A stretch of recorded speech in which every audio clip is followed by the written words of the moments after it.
नमस्कार, आप देख रहे हैं कुशीनगर संवाददाता। पडरौना विधानसभा की सीट अभी उत्तर प्रदेश विधानसभा चुनाव में सबसे ज्यादा चर्चा में है। विधानसभा चुनाव में ये सीट सबसे ज्यादा हॉट सीट बनकर उभरी है।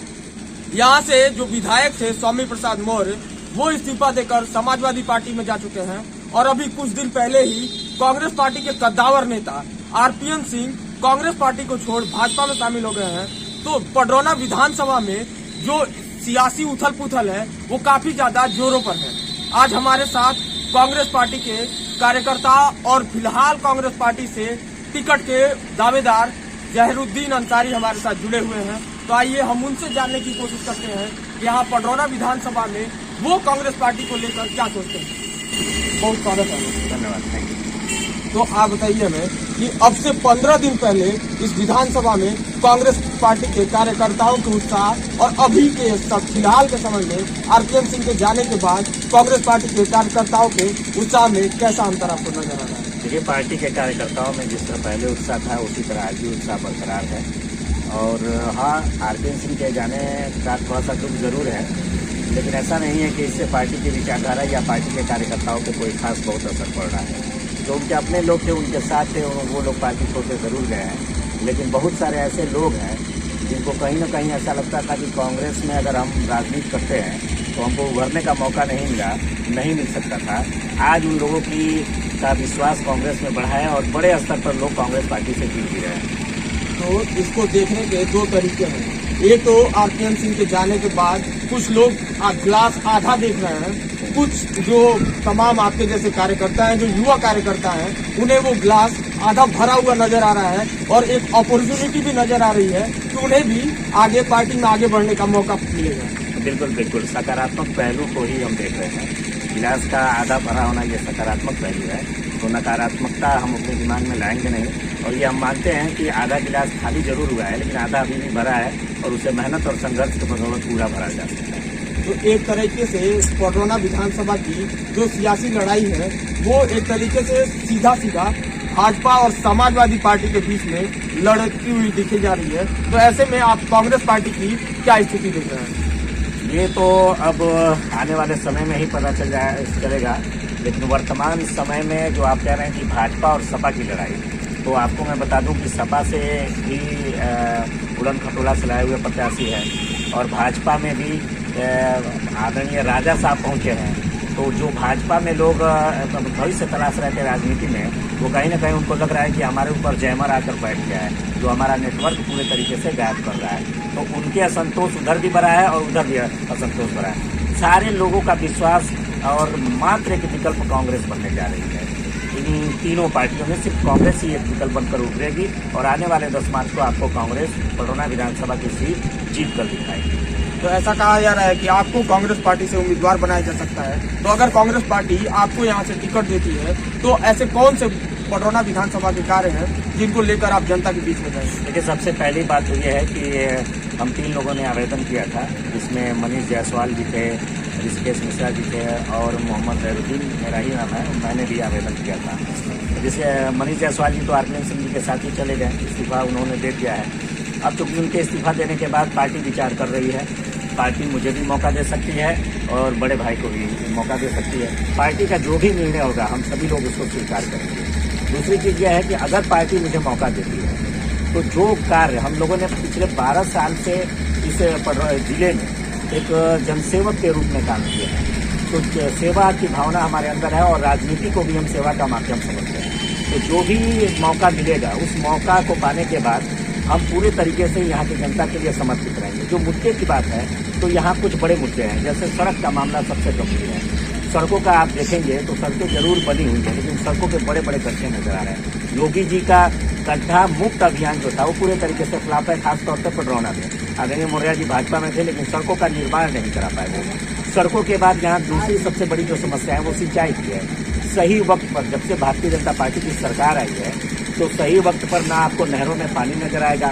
नहरों में पानी पहुंच जाएगा तो जो छोटे छोटे पॉइंट जिसको कहते हैं, छोटे छोटे जो नहर है, उन नहरों में इतना सिल्ट भरा रहता है कि पानी का सही ढंग से खेतों तक सिंचाई के लिए पहुंच पाना नामुमकिन होता है। तो ऐसे में सिंचाई के मुद्दे को लेकर और उसके बाद बिजली की समस्या। जैसे ही गर्मी का मौसम आता है उस वक्त लो वोल्टेज की समस्या, फाल्ट की समस्या बढ़ जाती है। कारण सिर्फ ये होता है कि मौर्य जी लखनऊ में बैठे रहते हैं और अब आरपीएन सिंह जी जो कि दिल्ली में बैठे रहते हैं। इन लोगों को आम जनमानस के लिए इन मुद्दों पर लड़ने के लिए फुर्सत नहीं होता है, न ही अधिकारियों पर तेज कसने के लिए फुर्सत होता है। तो चाहे वो बिजली का मामला हो, चाहे शिक्षा का मामला हो, चिकित्सा का मामला हो, खेती का मामला हो और रोजगार का मामला हो, इन सारे मुद्दों को लेकर कांग्रेस पार्टी पिछले 5 सालों में भी मुखर रही है और आने वाले दिनों में अगर यहाँ की जनता मौका देती है कांग्रेस को तो उन सारे मुद्दों पे लड़ते हुए काम कराने का प्रयास किया जाएगा। प्रियंका गांधी उत्तर प्रदेश में एक सकारात्मक तरीके की नई राजनीति को लेकर इस बार चुनावी मैदान में है, लेकिन भाजपा उनके ऊपर अभी भी तमाम तरीके के आरोप लगा रही है कि वो वही कांग्रेस पार्टी है जो कोई भी कार्य सुचारू ढंग से नहीं करा पा रही थी और उनके ऊपर तमाम तरीके के भ्रष्टाचार के जो आरोप पहले लगे थे उसको लेकर भी भाजपा उनके ऊपर सवाल खड़ा कर रही है। देखिए, भाजपा का सवाल खड़ा करना कहाँ तक सही है ये तो आने वाले समय में उनको जनता खुद बता देगी, क्योंकि उनके जो नेता है वो तो खदेड़े जा रहे हैं। और रही बात कांग्रेस सही से काम नहीं कर पाई, तो कांग्रेस के किए हुए कार्यों को ये लोग बचा नहीं पाए। आप जितने भी बड़े बड़े पीएसयूज देख लीजिए या बड़े बड़े कल कारखाने देख लीजिए, ये किसकी देन है? 70 सालों में सिर्फ कांग्रेस ही एक ऐसी पार्टी है जिसने भारत में सुई से लेकर हवाई जहाज तक बनाने का कारखाना डाला। रेलवे को देखिए, तब पेट्रोलियम को देखिए, हर प्रकार के सेक्शन में कांग्रेस ने काम किया। लेकिन आज क्या है, भारतीय जनता पार्टी ने जो कांग्रेस ने जो विरासत खड़ा किया था उस विरासत को भी संभाल नहीं पा रही है और उनको बेचने का काम कर रही है। चाहे वो रेल का मामला हो, एयरपोर्ट का मामला हो, तेल कंपनियों का मामला हो या जिस भी सेक्टर में आप चले जाइए, उन सारे चीज़ों को भारतीय जनता पार्टी अपने 2 साथियों को वफादारी निभाते हुए उनको बेचने का काम कर रही है। तो भाजपा का एलिगेशन लगाना या भाजपा का सवाल उठाना ये समझ से पड़ेगा।